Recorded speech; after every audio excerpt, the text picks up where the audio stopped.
Okay, ladies and gentlemen, Tinto Flavor number 16, dated back to 9th of May 2025. Jeez, it's very old. But it's about Brandenburg and Prussia, and I'm truly interested in those two picks. Actually, you can place Prussia, right? I mean, you can form it. So, yeah, I'm interested in Brandenburg, or, I'm sorry, basically any other German nation which can form Prussia, but supposedly Brandenburg is the most powerful one, I guess. Well, we'll find out. So, I'm gonna read that Tinto Flavor. Let's see how big it is. Oh my god. Okay, we go down. It's very, very long. Okay, and something hasn't loaded. It doesn't matter. We will split that into two parts at least. So let's go back on top. Why Brandenburg and why Prussia? Uh, this is because I'm great fan of German military, their tactics mostly, strategy too, of course, but the operational art and tactics, that's something I'm curious about, genuinely curious. I think that German military is one of the best we ever had. Um, I mean, historically, and speaking only about the military affairs, we know what Germans did, right? It is the history. We have to remember about that. But still, we can be impressed by their military. For example, Wehrmacht, and for example, U.S. Army based their doctrine on Wehrmacht. So yeah, they were really great. Actually, currently, they are not as powerful as in the past, and probably their military deteriorated greatly. But the history of their art of war is incredible. So that's why I want to read about it. And of course, I would love to start Europa Universalis 5 as Brandenburg, but I know that it might be a great challenge. So let's start reading. Hello and welcome one more week to Tinto Flavor, the Happy Fridays in which we take a look at the content of the super secret project Caesar. No more, guys. Europa Universalis 5, of course. Today we'll be talking about Brandenburg and the main tag that it can form, Prussia. Therefore, by the way, tag in Germany means day, if you are interested. Therefore, today is even more special for two reasons. Today is even more. Okay. The first is that this is the first country that we talk about in which the content for the base country and the formable is aligned. What does it mean? As it was the historical result, in this category we have a few more important countries such as England, Great Britain, or Castile Spain, of which we'll talk more about in future Tinto flavors, of course. The second is because we considered Brandenburg Prussia one of the relevant tags in the period, and thus it has more baseline content than the previous one. So far, we've only taken a look previously to one tag of that category, the Timurates, and you may have noticed that it was a long and meaty Tinto Flavor. No, I haven't read that, so I don't know anything about it. Let's start now taking a look at the content then, okay? Let's expand it. And this is the short history about Brandenburg. The electorate of Brandenburg was established as the Northern March in the Slavic Vents territory or Wends territory. The region features loamy uplands and depressions with rivers and lakes, pine trees, and heat. And the soil, which is predominantly dry and sandy, but suitable for agriculture, making it to be called the sandbox of the Holy Roman Empire. Uh, Interesting. We can see actually it's written in some type of code because we have the slash and n, which means basically the new line. In 1157, after claiming this land from Jaxa or Jaxa of Köpenick, Elector Albrecht Ber Askanir officially became, and here we have again some inclusion, the code inclusion. No, get country, get government, get ruler. By the way, it's nicely written.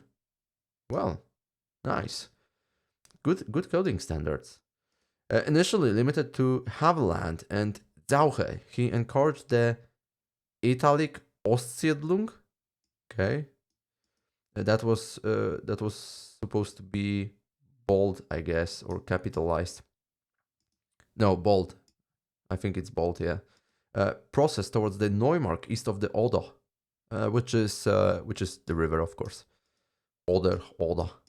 Gradually incorporating it into his possessions, and colonists coming from Flanders and the Rhineland were invited to settle, fortifying their towns in the process. After his death in 1170, the Ascanier dynasty continued this expansion for over 150 years, acquiring neighboring regions like the Oder Lagoon and the Uckermark, which expanded their influence to the Baltic Sea, but also led to conflicts with Denmark. However, the last Ascanier, Elector Heinrich II, died without a direct heir in 1320.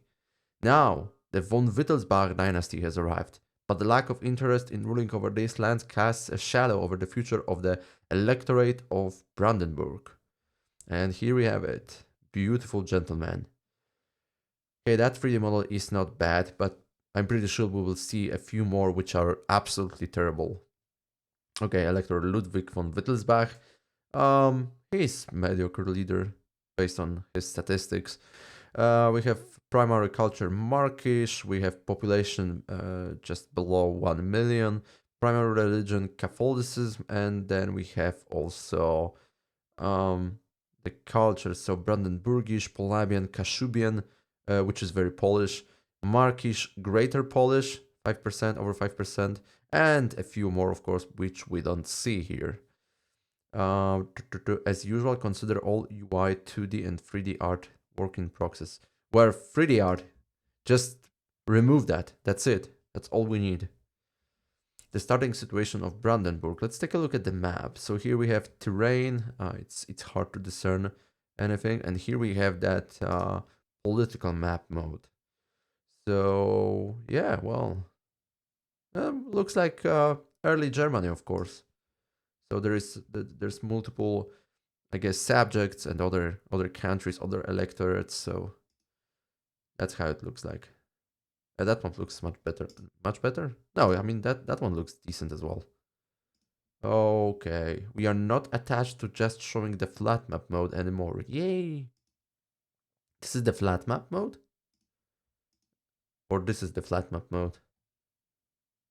Who knows?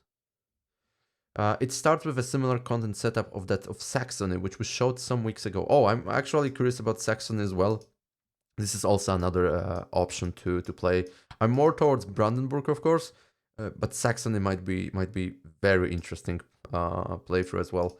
So we have a government reform called Margraviate. Margraviate. How to pronounce it? This is not very German word. Okay.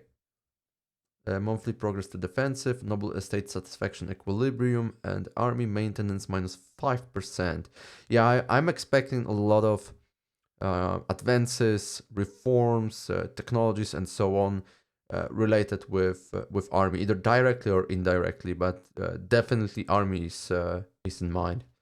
So a Margraviate is a historical territorial jurisdiction named after a Markgraf, a count on the frontier, that serves to defend and administer the border regions of a realm, mostly focused on facing external threats. Margraviates, I'm gonna pronounce it this way because I have no idea how to pronounce it properly. Blend military defense with governance. The Margrave's responsibilities include safeguarding the frontier and managing local affairs, bridging the gap between the central authority and these border territories. That all makes sense to me. I like that. Okay, the next is state privilege, right to inherit, monthly progress to aristocracy, stability investment cost minus 20%. This is the privilege for nobles. I think those are nobles. Oh yeah. The German nobility maintains the long-standing tradition of dividing the lands and titles of the father between all of the sons, ensuring the peace between brothers and avoiding unnecessary wars. That's what happened in Poland. I don't know which year it was, but yeah, Poland was splitted between sons of the king. Was that king called Bolesław Krzywousty? I think so. Okay, we have Magdeburg rights. We've already heard about them a few times. So this is the right, some type of administration or building right, architectural right. Let's see, trade capacity plus 10%. What we have here, a set of privileges that were originally drafted using Flemish law. This legal framework was spread around Central Europe via an influx of German immigrants. Centered around cultivating the liberties of the individual citizen, this right served to guarantee and regulate the autonomy of the local administration. Yeah, I mean, towns were also based on certain rights, like the Magdeburg, and there was also the other one. I usually forget how was it called. Next we have Bergordnung. Yeah, that's a German word. This is the policy. Expand mining cost minus 20% and founding town cost minus 20%. Wow, these are great bonuses, by the way. Control over the mining privileges rests in the hand of the state, allowing for flexible and efficient mining operations. Nice. I mean, so far they have really nice technologies. I like them. Here are some of the unique advances of both Brandenburg and Prussia. Expansive policies. Casus belli creation speed, of course. Of course, guys. Expansions. You mean Lebensraum, right? That's the proper word for you, huh? I know that. I know that, guys. Yeah. We can give you our Gdańsk if you need that, of course. Danzig in German, by the way. Okay, the lands of Brandenburg, mostly sandy soils, are poor and considered the sandbox of the Holy Roman Empire. Our leaders have always felt the need for the Margraviate to expand in every direction. Oh, of course, you mean Lebensraum, huh? Yeah, I know, I'm joking, I'm repeating myself. Often claiming neighboring thrones as Pomeranias. Yeah, well, this is what it is. Soldiers of fortune. Sounds cool. Higher mercenary premium cost minus 10%. This is the age of Renaissance. Our lands are sparsely populated for the most part and surrounded by enemies. The necessity for robust defense prompts us to hire soldiers from foreign lands ready to fight under our banner. Okay, well, I guess that mercenaries are quite expensive, so I don't know whether it's worth recruiting them. I'm wondering how good are the armies of Brandenburg, the professional ones. But at the very beginning, when you are when you rely on levies, that might be actually a problem. So yeah, well, having mercenaries, why not? All right. So the next advance is found the Kammergericht. Yeah, that's also a very German word. Tax efficiency plus 10%. In order to regularize, okay, control of the Mark of Brandenburg, we will replace local common law with Roman law. We will further regulate justice by moving the Supreme Court from the court of the elector, who is prone to moving around, to a fixed and central location. This will simultaneously improve justice and curb the power of local magnates. Well, there is a German sentence. Ordnung muss sein. So, yeah, that means how to translate that? It's that the it's hard for me to find a proper word for the Ordnung, but in general, it means that everything should be organized, well organized. In short, I believe. Yeah, that makes sense. All right, so that was the found the Kammergericht, and next is yeah, that's very German as well. Geheimer Rat für die Kurmark. I'm very sorry for my German, but it is what it is. This is another advance, noble state satisfaction equilibrium and burger state satisfaction equilibrium.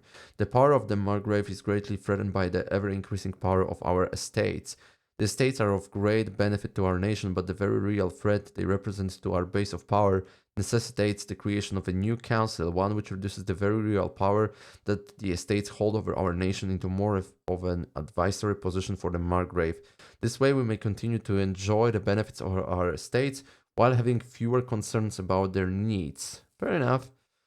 Next is very military technology, advance, army professionalism, which increases army morale by 10%, which seems to be quite a lot. Going all the way back to the Persian invasion of Greece, a smaller disciplined army could defeat a larger one if it was better disciplined and trained. To prosper, we must elevate our army to the same standards. Um, Technically, this is true. A smaller army can defeat a larger one, but there is one thing to consider: for how long you are going to wage that war. Because even if your army is more disciplined, is better, having higher morale and so on, better equipped, for example, it will degrade over time because people will die. There might be some problems with economy, which means problems with provisions, and then even the smaller, better army will just lose because enemy can recruit more men, can actually overwhelm you with meat. Simple as that. You cannot hold for infinitely long against bigger enemy unless you are able to break his center of gravity.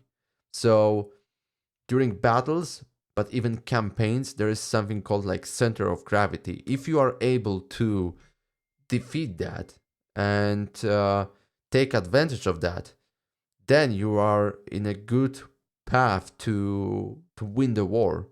You can win actually multiple battles, even by breaking that center of gravity. But if your ultimate goal is not reached, you cannot break the nation, break the country. You are doomed.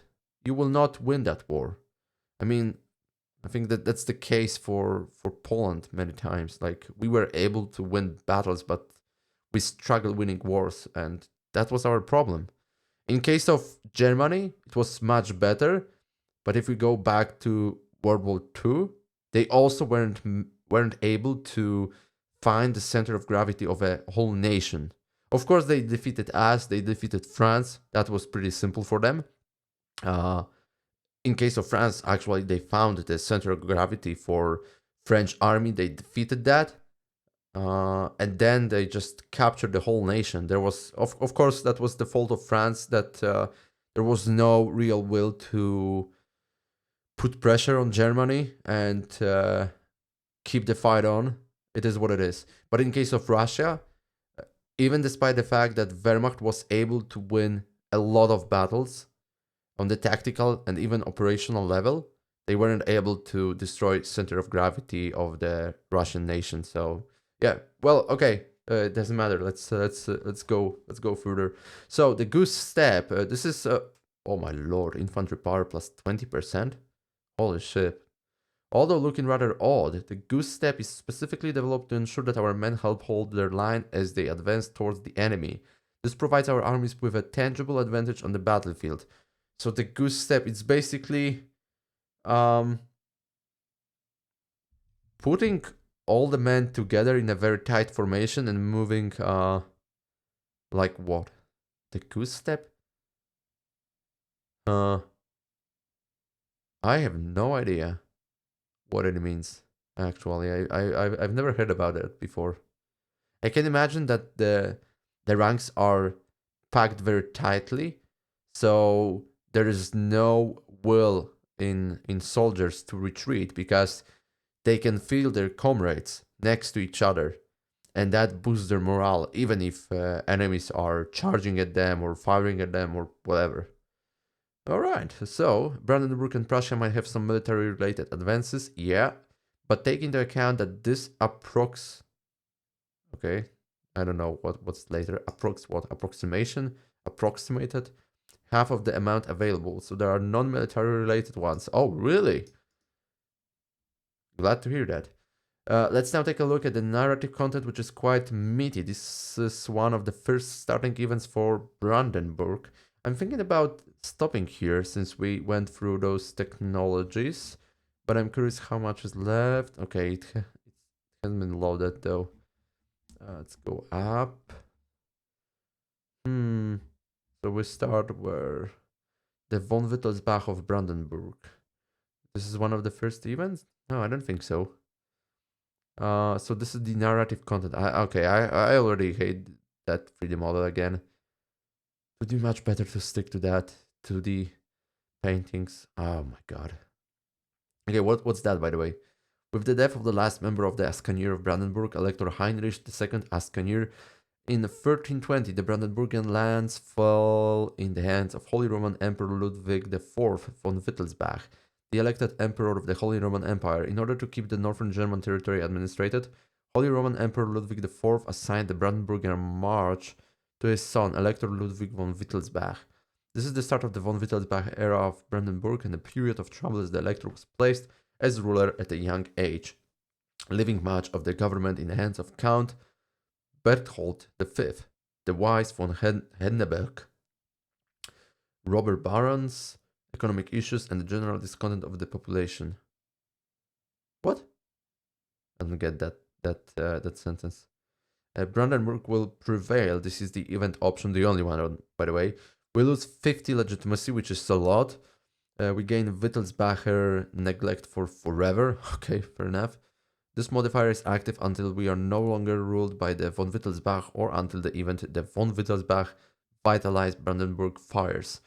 In order to achieve this event, we must reach a Wittelsbacher investment score of 10, currently minus 15. We'll receive events which allow us to move the score in either direction. At minus 20, the event the neglect of Brandenburg becomes eligible to fire, removing the von Wittelsbach from power. Cool.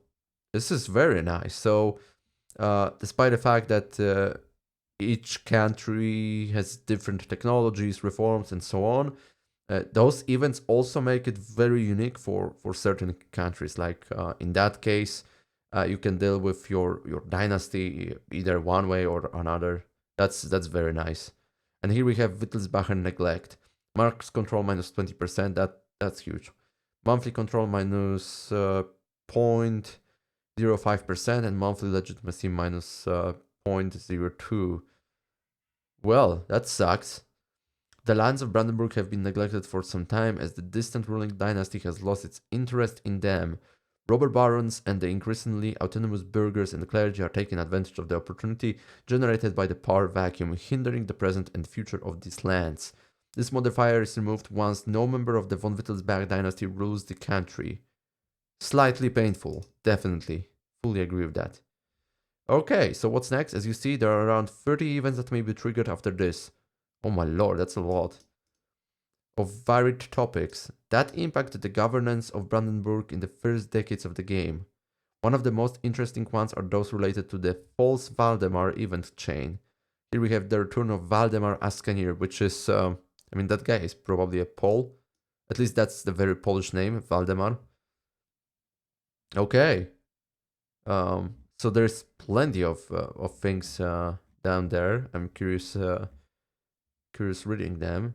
But I think we'll stop here. I have 23 minutes on my stopwatch, so this is the right moment to stop and continue in the part 2. Okay, so I hope you like it, and hopefully see you in the next one where we'll continue that Tinto Flavor number 16 about Brandenburg and Prussia.